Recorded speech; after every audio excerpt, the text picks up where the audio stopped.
So good morning guys. तो चलिए start करते हैं आज के यानी कि 4 अक्टूबर के इंपॉर्टेंट करंट अफेयर्स को। पहला प्रश्न देखिए, अभी हाल ही में भारत और किस देश के बीच में मित्र शक्ति नाम का एक संयुक्त सैन्य अभ्यास का आयोजन किया जाएगा? तो आंसर होगा श्रीलंका। ये 4 तारीख को शुरू होगा यानी कि 4 अक्टूबर को, जो कि 15 अक्टूबर तक चलेगा। भारत और श्रीलंका के बीच में है ये संयुक्त सैन्य अभ्यास जिसका नाम है मित्र शक्ति। ये इसका 8वां संस्करण है। कहाँ पे होगा? श्रीलंका में होगा। अब आपको पता है हम क्या करेंगे, 2021 में जितने भी आपके मिलिट्री एक्सरसाइज हुए हैं सबको हम रिवाइज करेंगे। देखो, अभी लास्ट सितंबर में हम लोगों ने पढ़ा था समुद्र शक्ति नाम का एक्सरसाइज हुआ था भारत और इंडोनेशिया के बीच में, जिसमें भारतीय नौसेना का जहाज शिवालिक और कदमत ने हिस्सा लिया था। सितंबर में ही भारत और नेपाल के बीच में सूर्य किरण नाम का एक्सरसाइज हुआ था। कहाँ पे? उत्तराखंड के पिथौरागढ़ में। अभी शंघाई कोऑपरेशन ऑर्गेनाइजेशन के देशों के बीच में पीसफुल मिशन 2021 एक्सरसाइज भी हुआ। कहाँ पे हुआ? रशिया में हुआ। और सितंबर में ही भारत और ऑस्ट्रेलिया के बीच में ऑस इंडेक्स 21 एक्सरसाइज भी हुआ ऑस्ट्रेलिया में। और सितंबर में ही भारत और सिंगापुर के बीच में सिम्बेक्स एक्सरसाइज भी हुआ साउथ चाइना सी में। वैसे आपको बता दूं, हमारे नेशनल सिक्योरिटी गार्ड ने आतंकवाद विरोधी अभ्यास भी किया था जिसका नाम है गांडीव। और एक जपड़ ZFPAD जपड़ एक्सरसाइज हम लोगों ने पढ़ा था, ये भी सितंबर में हुआ था रशिया में, जिसमें भारत ने भी पार्टिसिपेट किया था। एक बहुराष्ट्रीय एक्सरसाइज है ये। और 4 देश आपको याद होंगे, चाइना, पाकिस्तान, मंगोलिया और थाईलैंड। इनके बीच में शेयर्ड डेस्टिनी नाम का एक्सरसाइज हुआ था चाइना में। एक काजिंद नाम का एक्सरसाइज भी हुआ था भारत और कजाकिस्तान के बीच में, ये कजाकिस्तान में ही हुआ था। भारत ने भी सऊदी अरब के साथ भी एक्सरसाइज किया जिसका नाम है अल मोहद अल हिंदी। उसके अलावा जायर अल बहार एक्सरसाइज हुआ था कतर और भारत के बीच में, फारस की खाड़ी में हुआ था ये। एक डस्टलिक 2 नाम का एक्सरसाइज हुआ था भारत और उज्बेकिस्तान के बीच में। कहाँ पे? उत्तराखंड के रानीखेत में। हमने रशिया के साथ में इंदिरा नाम का एक्सरसाइज भी किया था रशिया के वोल्गोग्राद में, जो कि ट्राई सर्विस एक्सरसाइज है। हमने ब्रिटेन के साथ भी एक्सरसाइज किया था कोंकण, जिसका नाम है ब्रिटेन में। हमने कटलेस एक्सरसाइज में भी हिस्सा लिया था जो कि पूर्वी अफ्रीका के तट पे हुआ था, जिसमें भारत की तरफ से तलवार जहाज ने हिस्सा लिया था। तलवार से याद आएगा जायेद तलवार। भारत और यूनाइटेड अरब अमीरात के बीच में ये एक्सरसाइज हुआ। और खंजर नाम का एक्सरसाइज हमने किर्गिस्तान के साथ में किया था। कहाँ पे? बिश्केक में। संप्रीति एक्सरसाइज बांग्लादेश के साथ में किया। मालदीव के साथ हम करते हैं इक्विवेरिन एक्सरसाइज। और हमने डेजर्ट फ्लैग 6 एक्सरसाइज किया था यूनाइटेड अरब अमीरात के साथ में। और इसी से डेजर्ट नाइट एक्सरसाइज हमने फ्रांस के साथ में किया था अभी राजस्थान में।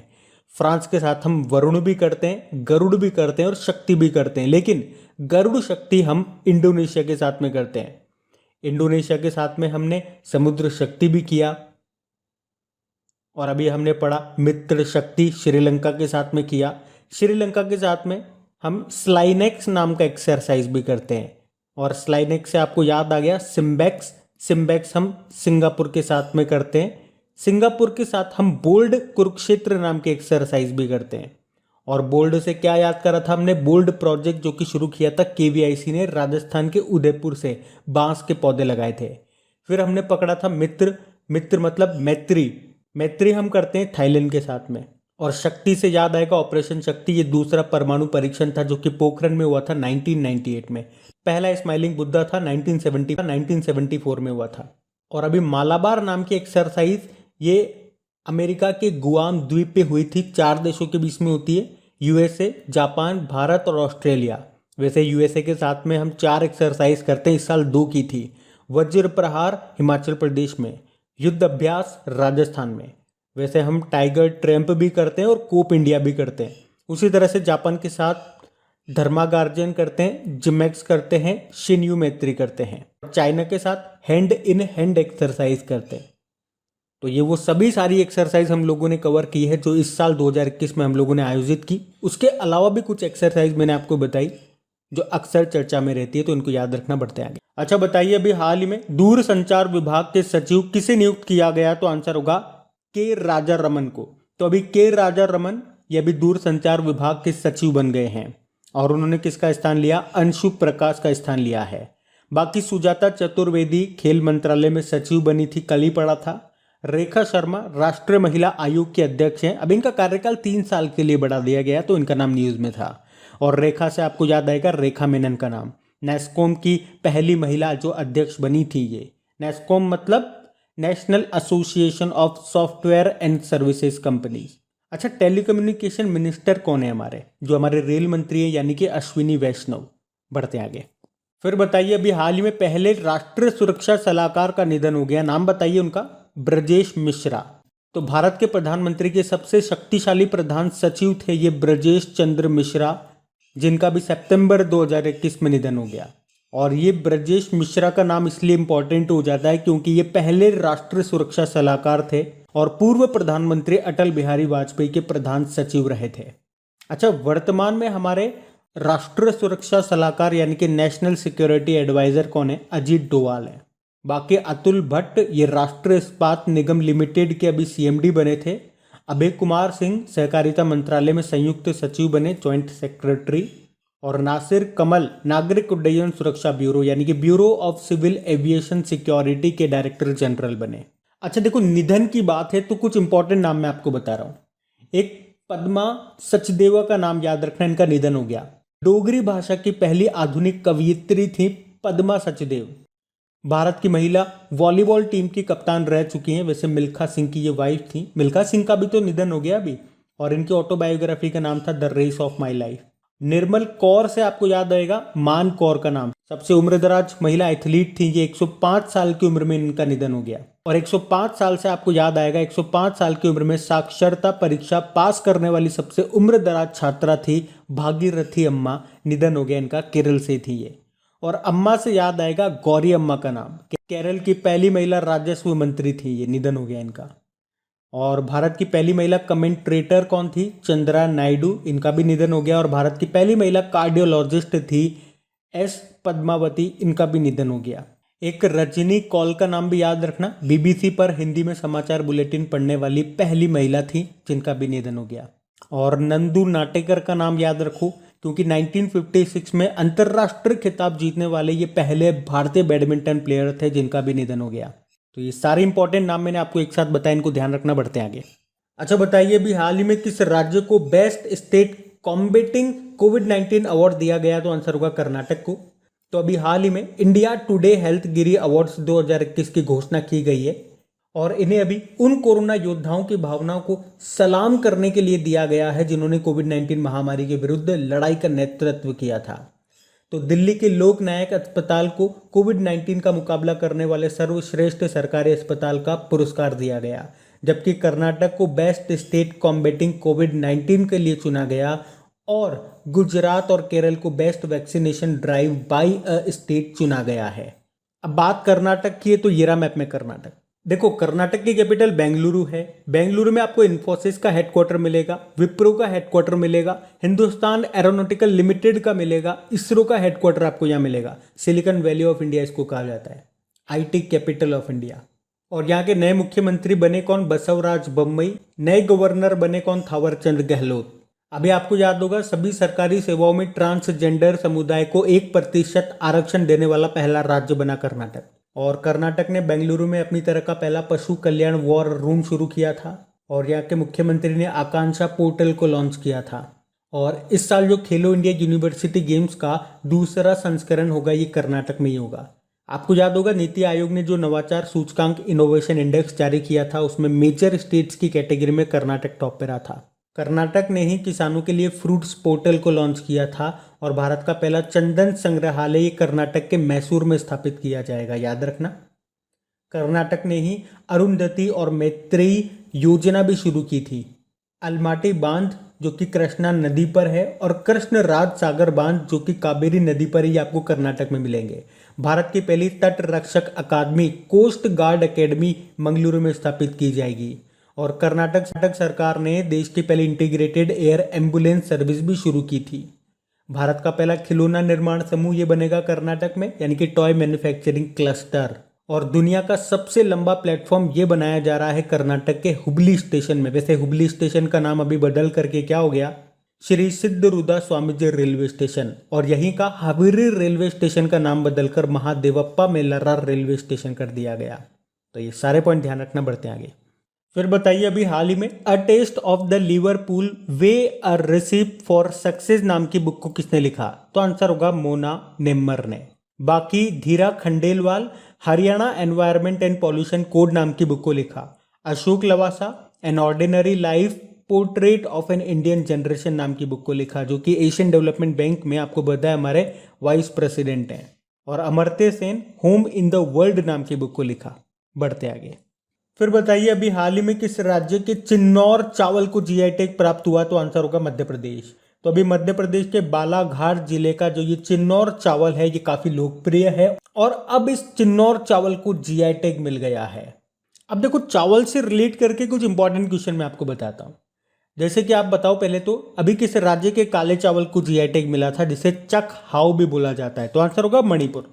और काले चावल से याद आएगा काला नमक चावल महोत्सव जो कि उत्तर प्रदेश के झांसी में मनाया गया था। एक काला घोड़ा महोत्सव भी मनाया जाता है महाराष्ट्र में।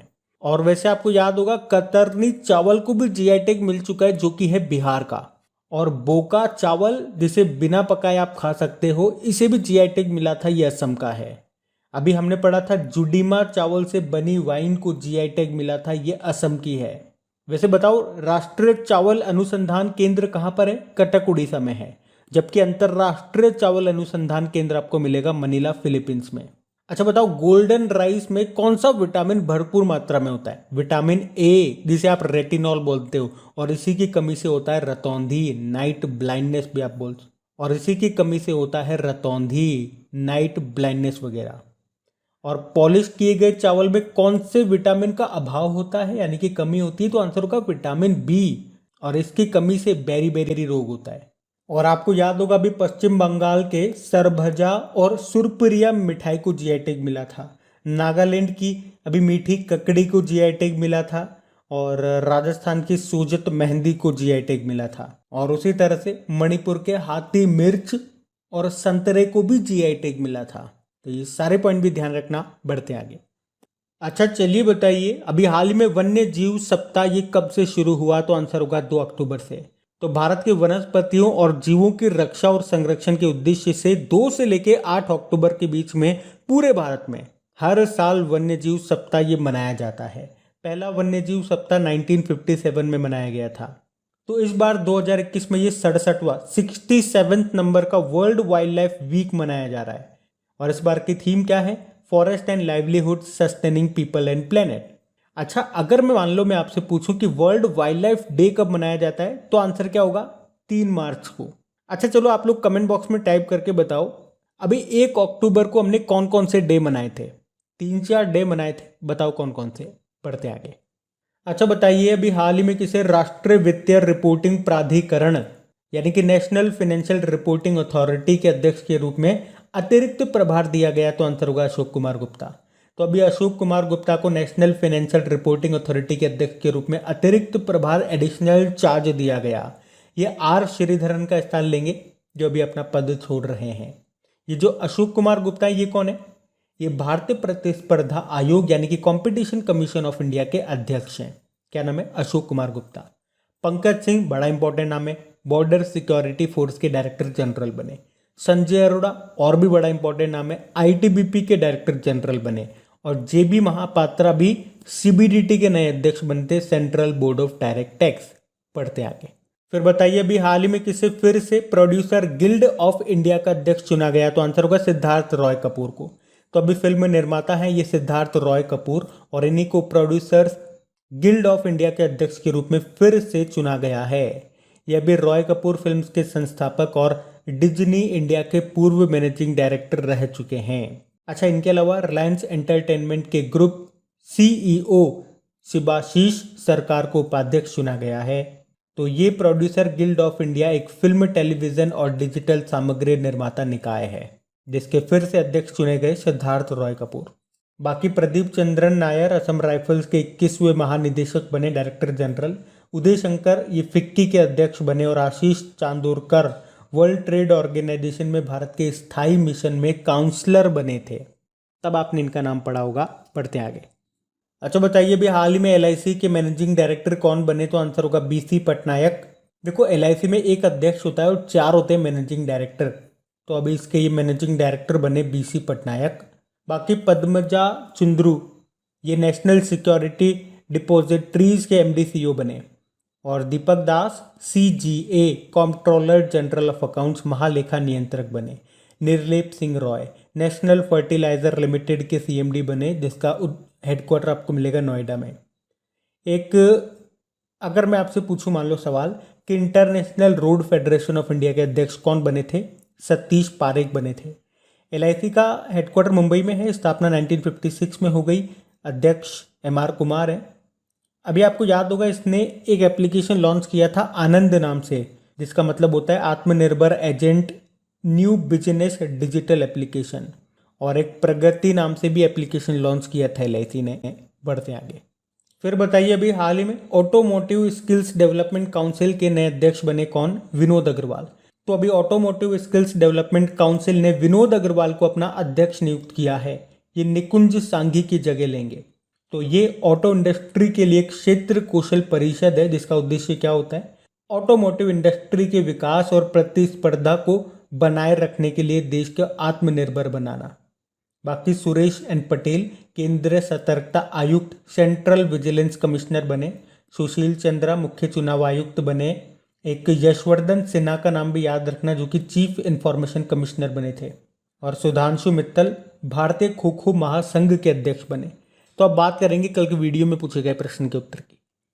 तो क्या प्रश्न था कल कि पिंक बॉल क्रिकेट में टेस्ट शतक बनाने वाली पहली भारतीय महिला बन गई कौन? स्मृति मंदाना। आप सभी ने प्रश्न का बिल्कुल सही उत्तर दिया है। और गाइज अगर सेशन अच्छा लगा है तो प्लीज इसे लाइक करके अपने दोस्तों के साथ में शेयर जरूर करना। जो भी आपका स्टडी ग्रुप हो गया वहां पे इस वीडियो के लिंक को एक बार शेयर जरूर कर दिया करिए। और अगर आप में से कोई इस वीडियो को वेरी फर्स्ट टाइम देख रहा है तो आपको बता दूं, डेली वीडियोस के साथ करंट अफेयर्स का रिवीजन के लिए एक ऑडियो में डेली बेसिस पे तैयार कर रहा हूं। तो वो ऑडियो आप जरूर सुना करें। कहाँ मिलेगा? तो डिस्क्रिप्शन में लिंक दिया हुआ है ऑडियो रिवीजन के नाम से। जैसे उस लिंक पे आप क्लिक करोगे मेरी ऑडियो प्रोफाइल खुल जाएगी। तो वहाँ पे फॉलो का ऑप्शन आएगा, उसे प्रेस करने के बाद में पास में बेल आइकन को जरूर से क्लिक कर लेना, ताकि जब भी ऑडियो अपलोड हो उसके नोटिफिकेशन आपको मिल जाए। Thank you guys.